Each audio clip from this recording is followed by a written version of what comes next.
Ya, ya. Oke, Pak.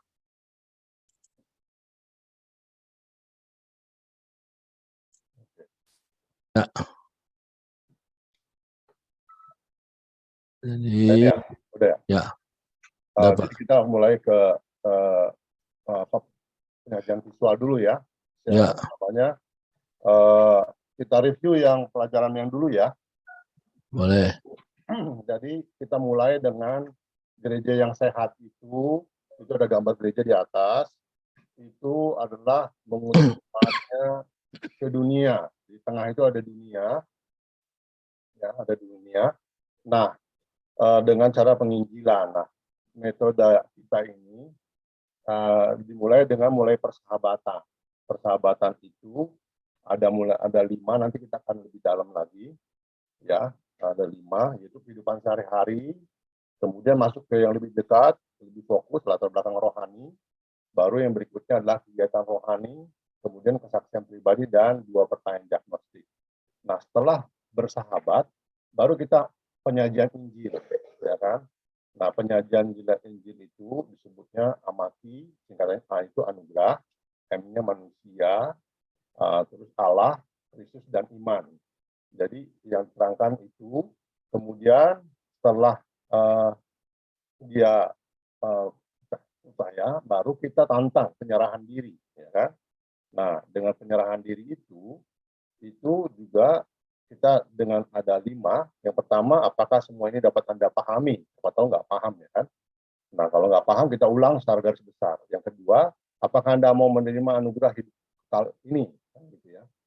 Nah, kemudian ketiga, penjelasan penyerahan diri. Jadi, dijelaskan penyerahan diri seperti apa.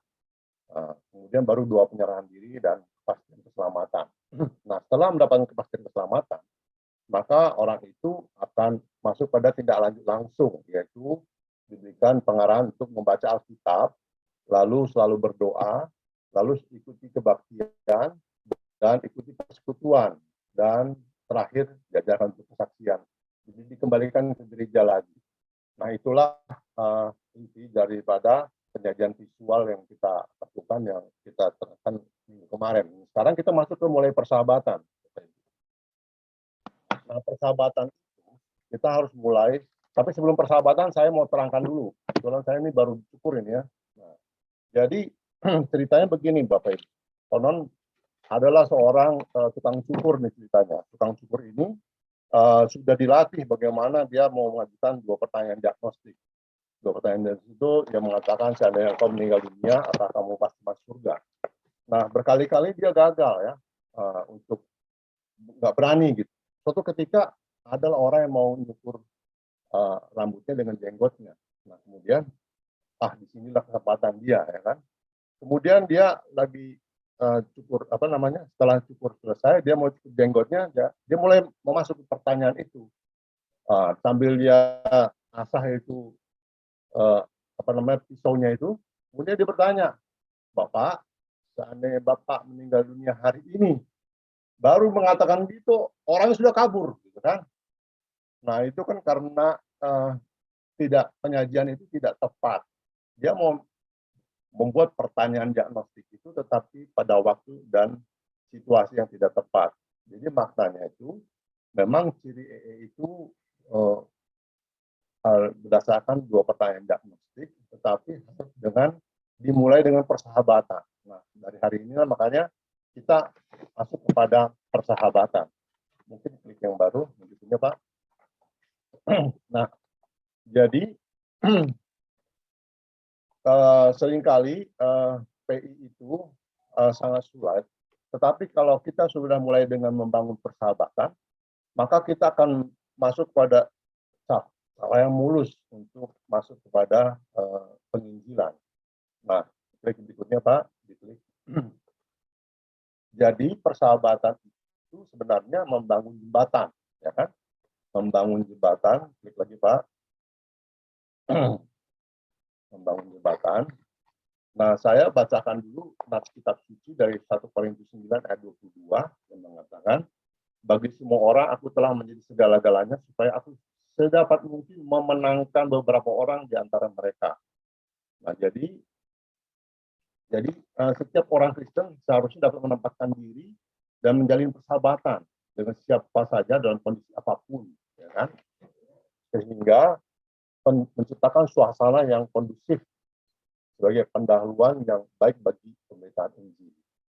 Nah, berdasarkan teladan Paulus yang mau bersahabat dengan siapa saja, guru mengajak kita harus mengajak bersahabat tanpa dibatasi oleh perbuatan suku, keyakinan, budaya, juga sosial, bahwa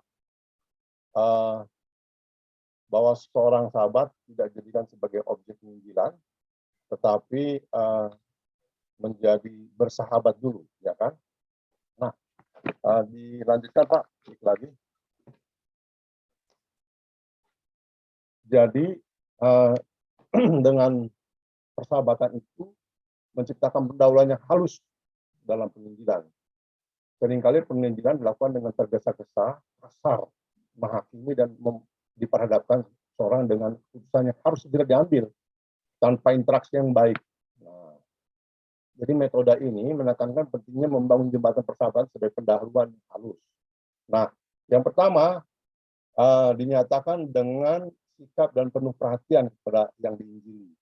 Jadi kita mendahului untuk menyapa, gitu ya. Jadi karena kasih Kristus yang telah dialami seharusnya mendorong seorang saksi berinisiasi untuk membuka suatu percakapan, misalnya tersenyum, menyapa, memperkenalkan diri terlebih dahulu. Nah itu. Nah, trik berikutnya Pak. Yang berikutnya adalah mewujudkan suasana yang hangat dan komunikatif. Diklik. Ya, mulai dengan kehidupan sehari-hari. Jadi kan kita tadi yang persahabatan itu ada 5. Pertama adalah mulai dengan kehidupan sehari-hari, bersikap ramah dan terbuka, ya kan? Seorang saksi harus menciptakan komunikasi 2 arah, bukan seperti polisi yang sedang menginterogasi tersangka, sehingga suasana percakapan hangat, nyaman, komunikatif. Hal ini ditunjukkan dengan sikap, ya, bahasa tubuh dan cara mengajukan pertanyaan, gitu ya. Nah, hal ini untuk mencegah apa? Mencegah pertanyaan seperti ini, pertanyaan ini saya pikir terlalu sangat pribadi, atau saya tidak suka kepada orang yang sok tahu, atau pertanyaan yang, maaf, saya tidak tertarik dengan hal rohani, sehingga akhirnya pembicaraan kita berhenti di situ, ya kan? Klik Pak. Nah, jadi sebenarnya diibaratkan seperti kapal tinggal landas, ya kan? Bagi seorang pilot, saat tinggal landas merupakan saat yang cukup sulit, ya kan, membutuhkan konsentrasi karena tahap tinggal landas ini membutuhkan tenaga yang penuh dengan kecepatan minimum. Namun harus berlangsung mulus. Dengan hal demikian, menjalin persahabatan butuh konsentrasi penuh supaya tercipta suasana persahabatan yang nyaman, berlangsung dengan mulus sehingga dapat menuju tahap selanjutnya dalam penginjilan tersebut. Jadi kita langsung berikutnya, menjalin persahabatan itu tidak boleh dilakukan dengan seperti menyergap elang, ya, dengan cepat menangkap mangsanya, tapi merupakan proses pendekatan menuju penyampaian Injil yang dapat dilakukan dalam waktu yang cepat atau lambat tergantung situasi. Apa tidak terburu-buru untuk membocorkannya. Jadi yang pertama kita masuk kepada kehidupan sehari-hari, kita pertama itu mengamati kalau kita ke rumahnya, dilihat ada gambar. Nah, dari gambar itu orang kan biasanya menaruh gambar itu ada tujuannya. Dari situ kita bisa mulai atau mendali, ya kan? Nah, atau hobinya atau prestasi lainnya. Nah, kita percakapan dapat dimulai. Nah, itu. Jadi diamati, waktu kunjungan kita amati, ya kan? Biasanya orang menempatkan benda yang dihargai agar dapat dilihat orang, kan? Nah, amati bahasa tubuhnya, apakah ia memberi respon yang positif. Kemudian amati dengan sopan berbagai hal positif yang menyenangkan di sekitar kita, dan mulailah dengan sesuatu yang menyenangkan. Jadi orang kalau diajukan tentang hobi, dia hobi suka, kita lihat bahasa tubuhnya suka, nah, kita mulai dengan itu. Jadi kehidupan sehari-hari lah, bagaimana kita supaya dekat, gitu kan? Nah, yang berikutnya Pak. Nah, kita ajukan pertanyaan, ya, klik lagi Pak.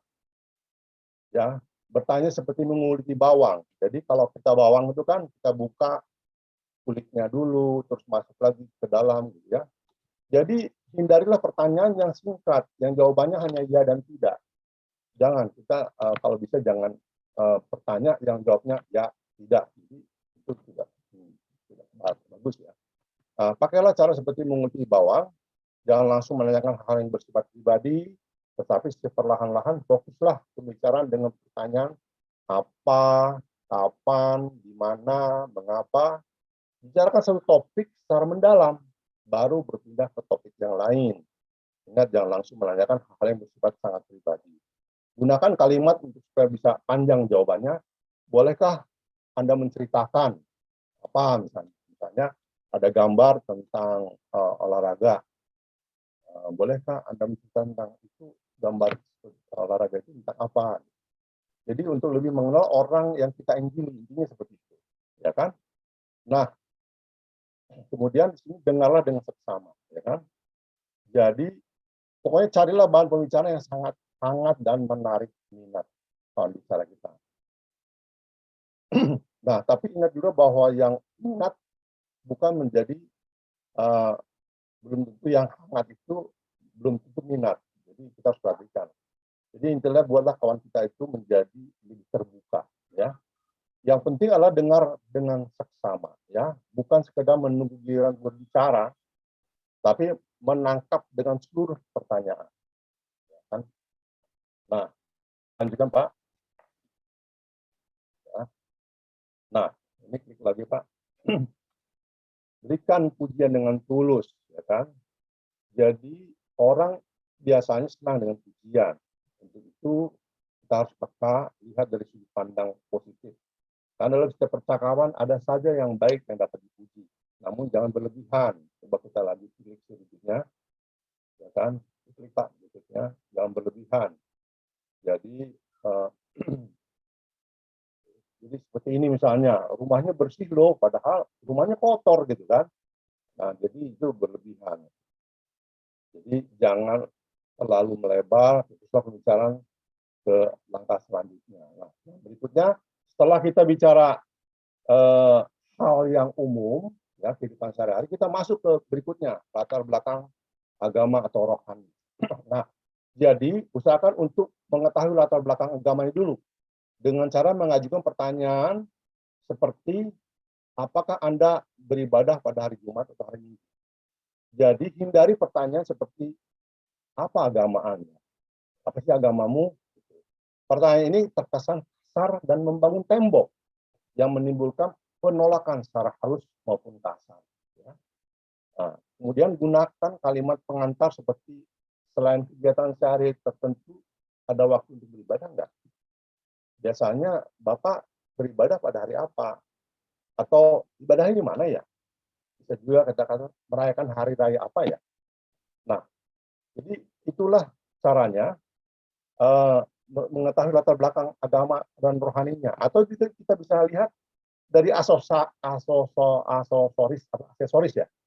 Iya, atau hiasan yang dikenakan kawan bicara. Jadi kalau orang Kristen itu pakai kalung salib misalnya kan.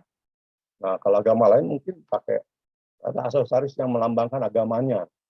Jadi kita harus bisa melihat itu. Jadi, nah setelah tahu kita latar belakang rohani, yang berikutnya adalah masuk ke yang berikutnya lebih dalam lagi, yaitu keaktifan dalam kegiatan rohani. Klik Pak, selanjutnya.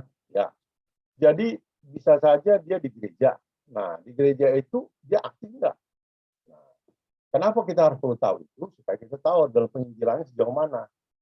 Jadi untuk mengetahui seberapa besar minatnya terhadap hal rohani, itu yang penting. Hal ini penting untuk mengarahkan kawan-kawan bicara kita kepada kabar baik yang akan kita sampaikan. Jadi kalau dia misalnya agamanya di hari Jumat, siapa tahu dia memang pengurus FPI misalnya kan. Nah, seperti itu. Jadi kita harus bisa mengantisipasi dalam hal penginjilannya nanti. Ya. Jadi kita harus memberikan menggali lebih dalam, ya kan? Nah, yang berikutnya adalah kalau sudah tahu mengetahui seperti ini, baru kita masuk pada kesaksian pribadi. Tapi kesaksian pribadi itu Itu yang saya bilang cara menggiring menggiring orang kuda kepada sungai. Caranya dikasih garam, artinya berikan kesaksian, tapi itu nggak di sesi sekarang, nanti kita akan caranya bagaimana. Lalu ada 2 pertanyaan diagnostik yang terakhir. Nah, 2 pertanyaan itu uh, itu juga nanti akan bahas lebih dalam lagi. Tapi yang sekarang tentang persahabatan kita akan melihat beberapa hal yang boleh dan tidak boleh. Yang pertama adalah perhatikan kebersihan badan kita, atau bau badan atau bau mulut gitu ya.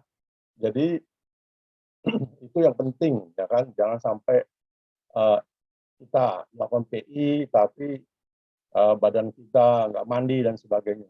Klik Pak selanjutnya. Selanjutnya Pak.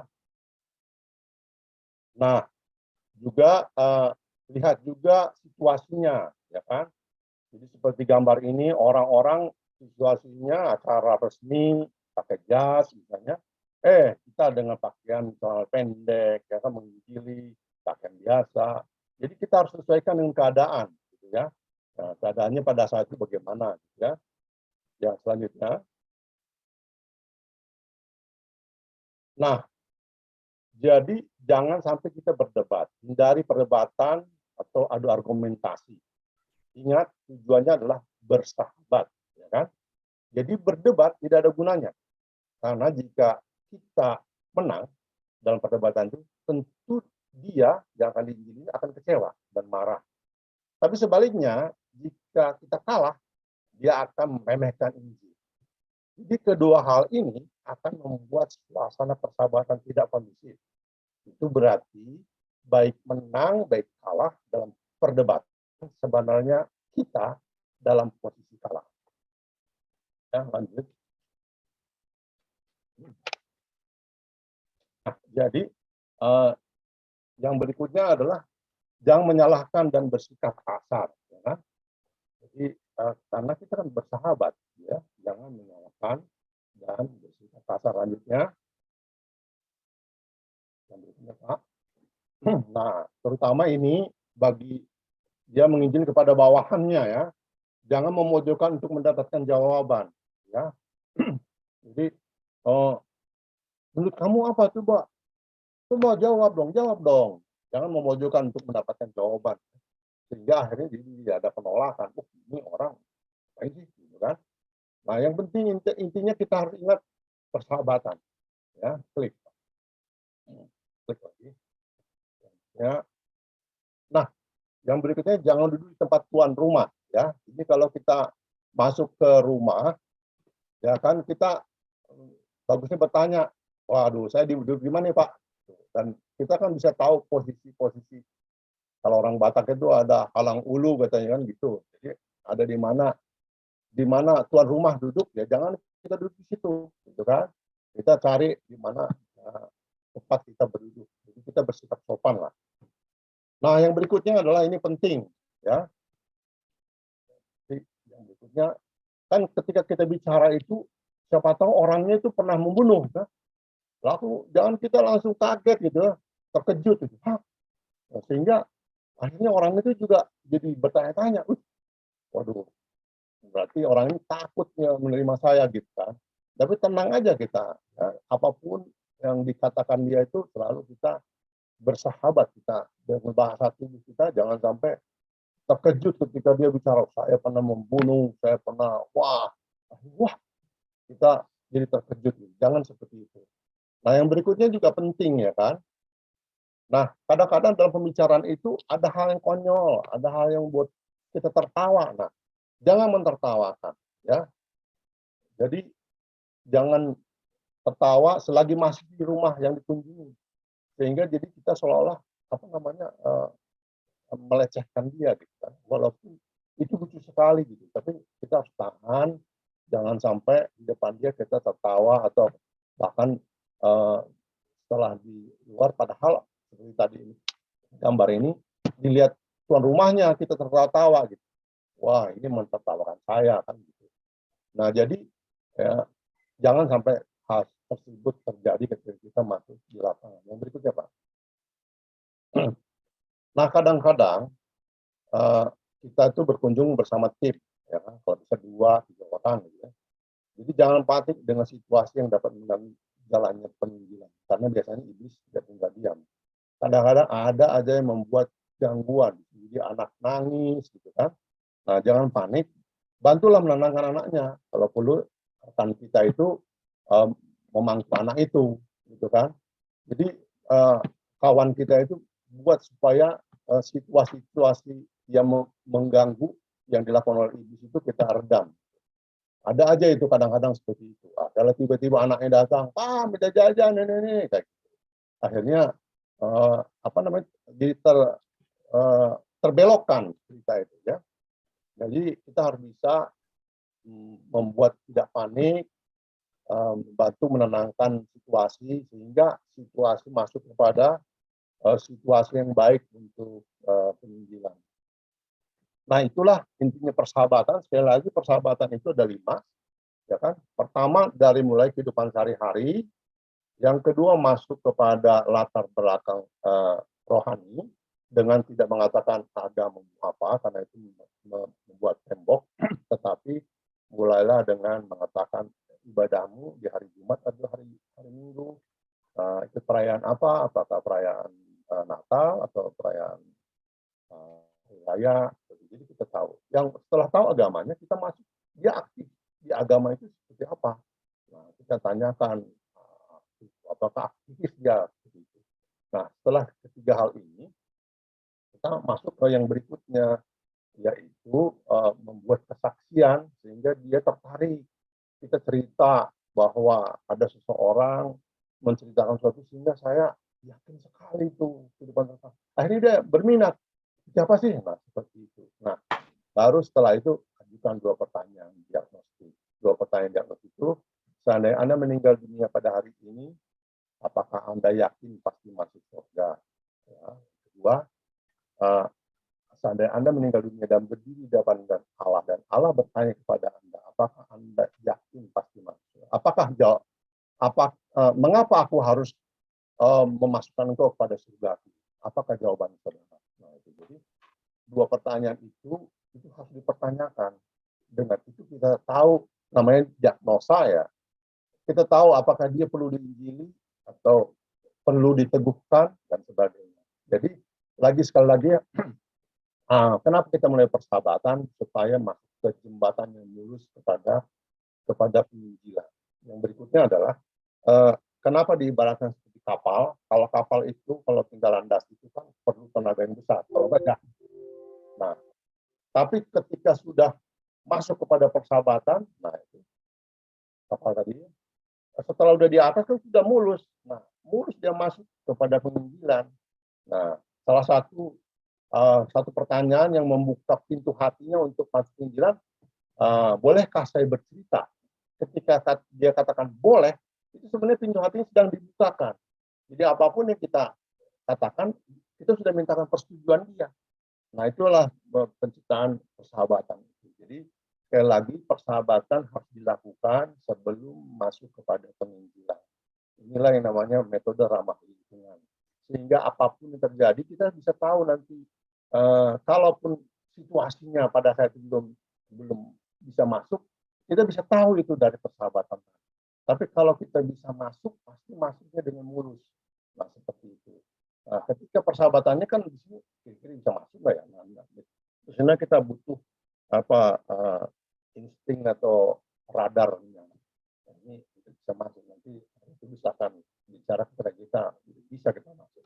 Nah, ketika bisa masuk seperti itu sudah mulus nantinya, seperti ibarat kapal tadi sudah lewat tinggal landas, sudah tinggal mendatar gitu.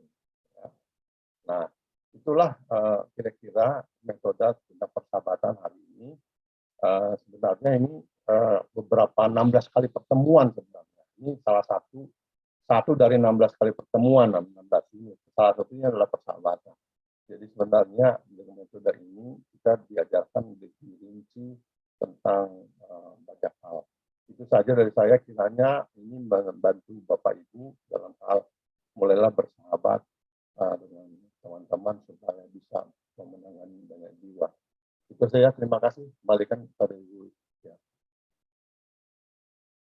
Atau kita berdoa dulu ya. Ya, silakan Pak. Mari kita berdoa. Bapa di surga, kami mengucap syukur ya Tuhan.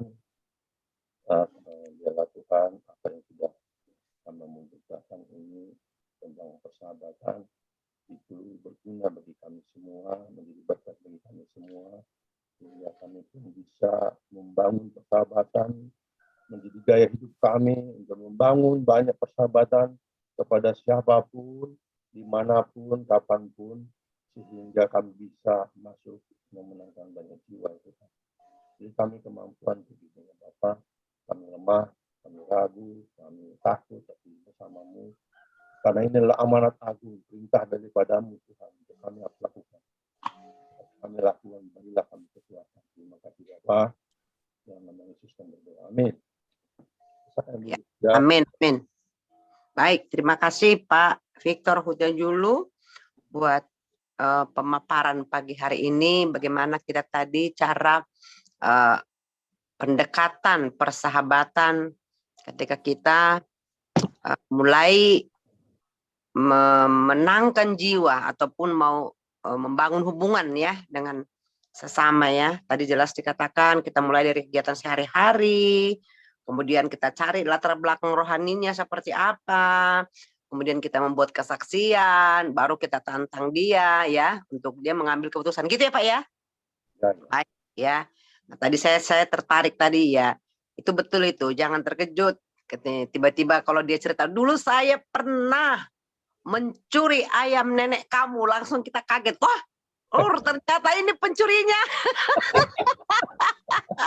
Langsung dia masuk ke kamar. Waduh, saya mau berangkat dapat telepon.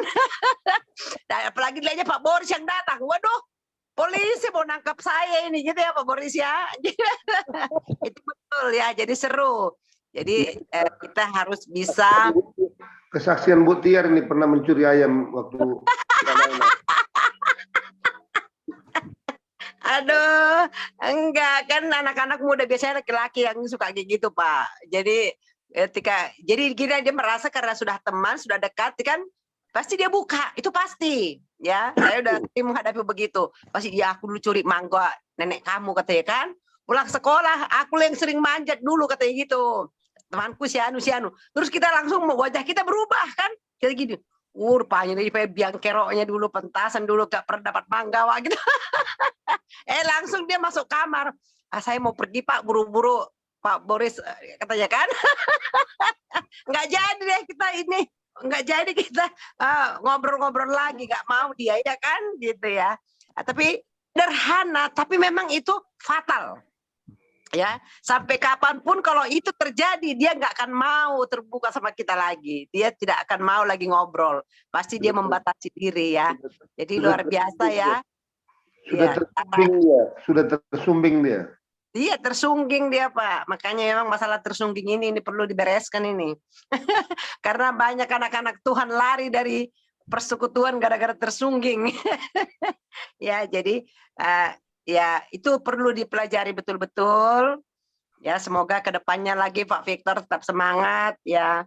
Mungkin Bapak Ibu yang ada yang mau ditanyakan, silakan. Yang penjelasan tadi mungkin ada yang kurang jelas, silakan.